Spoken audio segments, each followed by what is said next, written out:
Selamat berjumpa kembali dengan saya Irhas Dwika Suryandaru. Di kesempatan kali ini saya akan membacakan sebuah penggalan novel dengan judul Ronggeng Dukuh Parut karya Ahmad Tohari.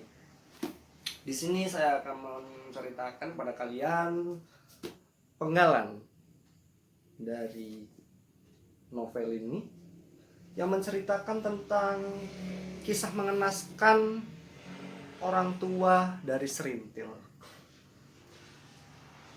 Tidak usah berlama-lama, saya akan langsung membacakan cerita tentang orang tua serintil.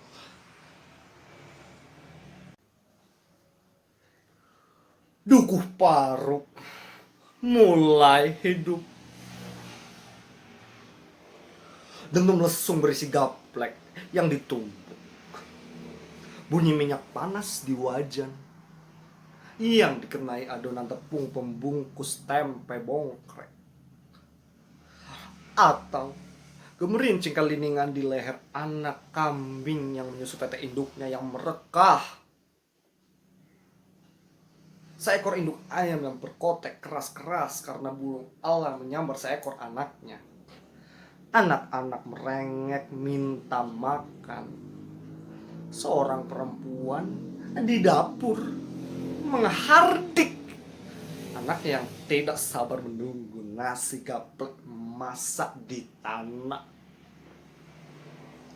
Bila anak-anak Dukuh Paruk sudah lari keluar dan menyobek sehelai daun pisang, berarti sarapan pagi telah siap. Hanya beberapa di antara mereka yang bisa menggunakan piring. Mereka makan di emper rumah, di ambang pintu, atau dimanapun mereka suka. Semua makanan enak. Enak. Sebab perut anak-anak Dukuh Paruk tidak pernah benar-benar kenyang. Matahari naik. Panasnya mulai menyengat. Panas yang telah mengubah warna rambut orang dan anak Dukuh Paruk menjadi merah. Kulit kehitaman bersisik. Dukuh Paruk yang tadi malam basah kuyup kini terjerang panas dan lembab. Namun selamanya Dukuh Paruk menurut pada alam. Orang-orang dewasa tetap bekerja di ladang atau sawah. Anak-anak pergi dengan binatang gembalanya. Hari itu tidak terjadi kelainan di pemukiman terpencil itu.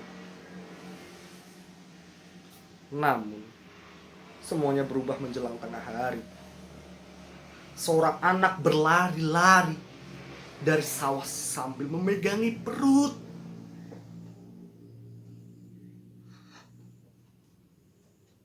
Di depan pintu rumahnya dia muntah, terhuyung, dan jatuh pingsan. Ibunya yang sudah mulai merasakan sakit menyengat kepalanya, menjerit dan memanggil para tetangga. Sebelum para tetangga datang, anak itu telah meregang nyawa. Bahkan ibunya pun tak sadarkan diri dengan rona biru di wajahnya. Ibu dan anak terkulai di tanah. Jerit dari rumah pertama memulai kepanikan di Dukuh Paruk. Orang-orang yang bekerja di luar rumah bergegas pulang. Mereka mendengar suara jerit minta tolong, atau mereka sendiri mulai merasa dunia berputar-putar. Seorang lelaki bahkan digendong oleh temannya karena dia tidak lagi mampu berjalan. Di perkampungan, suara minta tolong terdengar dari setiap rumah. Pada akhirnya, setiap keluarga terlibat dalam hiruk pikuknya sendiri, kengeriannya sendiri. Tolong-menolong antar keluarga tak mungkin dilakukan. Bahkan sementara ibu harus melihat anak atau suaminya menggeliat, mempertahankan nyawa tanpa bisa berbuat apapun karena dirinya sendiri berada antara hidup dan mati.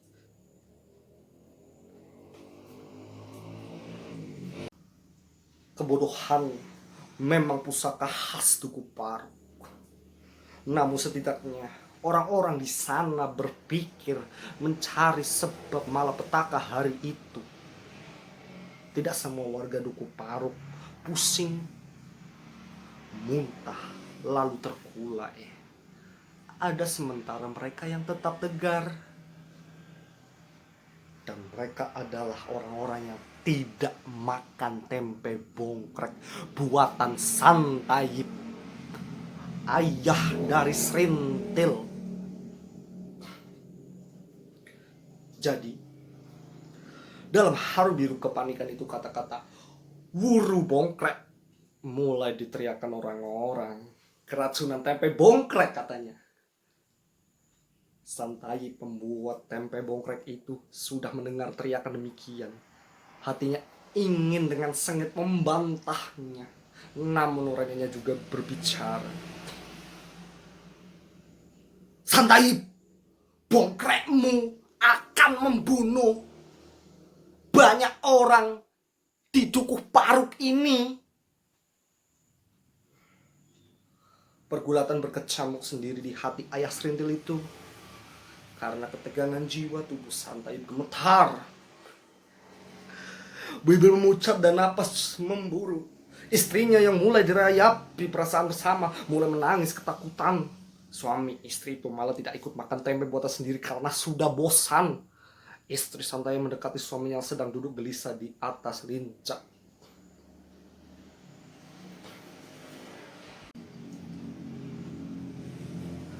Kang, orang-orang itu geger. Banyak tetangga yang sakit dan pingsan. Ini bagaimana, Kang? Santayip membisu. Ketegangannya makin menjadi-jadi. Melihat laki-laki itu diam, istrinya berseru lagi. Kang, apa kau tidak dengar? Orang-orang mengatakan mereka keracunan tempe bongkrek yang kita buat. Ini bagaimana, Kang? Bagaimana? Sekalipun Santayip tetap membeku. Hanya dadanya turun naik lebih cepat. Perang antara suara hati dan suara nuraninya semakin seru.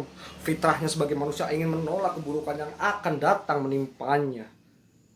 Santayip mengerti kenyataan yang dihadapi. Hampir mustahil terbantah. Dia akan dituntut tanggung jawab sebagai pembuat tempe bongkrek yang mendatangkan petaka. Nuraninya sendiri akan menuntut demikian pula. Di tengah kebimbangan demikian, muncullah Sakarya, ayah Santayip sendiri. Di belakang Sakarya menyusul 3 laki-laki lain. Ketiganya berwajah berang. Oalah Santayip, oalah anakku. Orang-orang itu mabuk keracunan bongkrek. Bongkrekmu mengandung racun.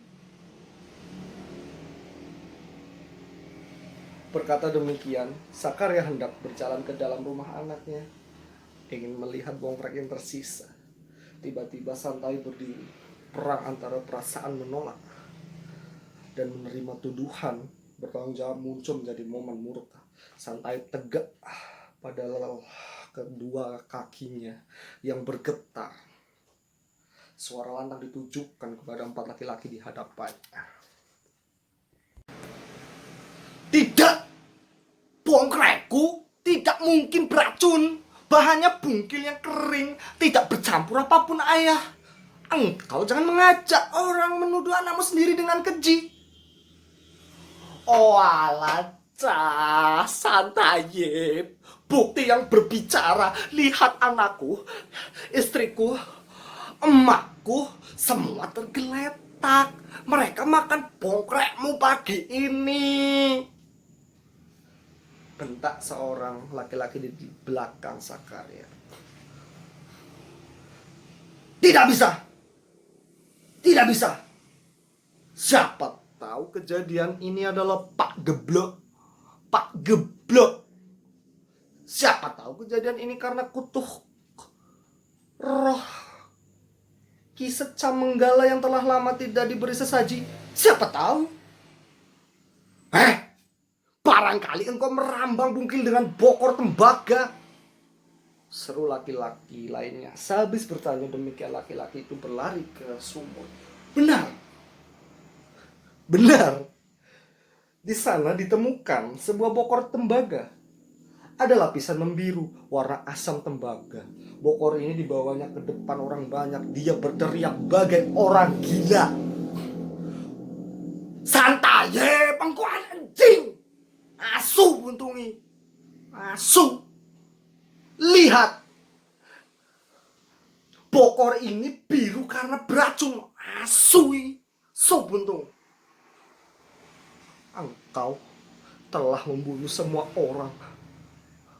Engkau asu. Laki-laki yang hendak melempar santai dengan bokor itu tak kuasa meneruskan niatnya. Kepalanya berputar, ususnya terasa melilit, wajah dan dadanya terasa panas, gemetar dan jatuh terjerembab. Kepanikan masih ditambah dengan munculnya seorang perempuan yang berlari sambil mengangkat kain tinggi-tinggi. Tudingan jari telunjuknya mengarah lurus ke arah bola mata Santaib.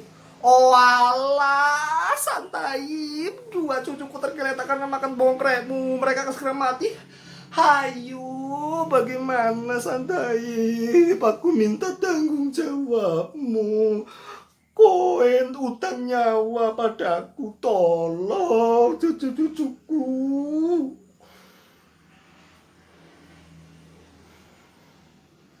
Boleh jadi kesadaran Santaib hanya tinggal sebagian ketika dia lari masuk ke dalam. Keluar lagi dengan seonggok bongkrek di kedua tangannya. Lengking suaranya membuat siapapun meremang bulu kuduk. Bajingan! Bajingan kabeh! Kalian semua bajingan tengik! Betapapun bongkrekku tak bersangkut paut dengan malapetaka ini. Lihat! Akan kutelan bongkrek ini banyak-banyak. Kalau benar ada racun, pasti aku akan segera sekarang. Secara mencolok Santai memasukkan bongkrek ke dalam mulutnya. Tanpa mengunyah, makanan itu cepat ditelannya. Pada mulanya, istrinya Santai tanpa terpanah. Tetapi rasa setiap kawan menyuruhnya segera bertindak. Sambil membopong serintil, perempuan itu ikut mengambil bongkrek dari tangan Santai dan langsung menelannya. Sejenak Sakarya terbelalak. Di depan matanya sendiri Sakarya melihat anak dan menantunya menentang racun. Tergagap laki-laki tua itu meratap. Oh alah anakku, jangan menantang kematian. Sakarya hendak melompat ke depan, ingin tetapi sekalinya tangan Santaib yang menggenggam bongkrek. Malah ingin dikoreknya mulut anak dan menantunya ke makanan beracun itu keluar kembali. Itu kehendak Sakarya. Tetapi ambang pintu rumah Santaib lain kemauannya. Sakarya yang ingin bergerak secepatnya tersandung ambang pintu, jatuh dengan kepala membentur tiang kayu.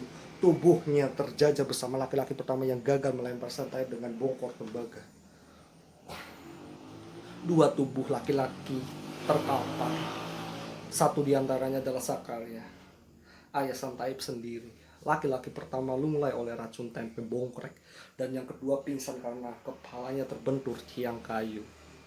Dua laki-laki lainnya berlalu meninggalkan rumah Santaib. Mereka tentu mempunyai kenangan berkesan atas dua tubuh yang tergolek di tanah dan sepasang suami istri yang sengaja menelan tempe beracun.